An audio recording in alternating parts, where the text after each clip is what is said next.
Wat maakt nou een goed biertje volgens jou?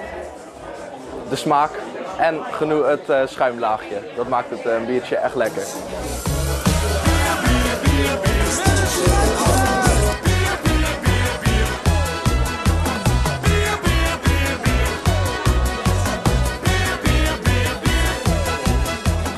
Nou, ik vond hem eigenlijk vrij hard. Dus ik had vrij veel schuim. Maar goed, met een heel klein beetje tijdrekken en naar de jury lopen komt dat wel goed. Winnen is leuk, maar ik ben hier nog gewoon voor de lol, gezellig met iedereen een praatje maken en meer ook niet eigenlijk.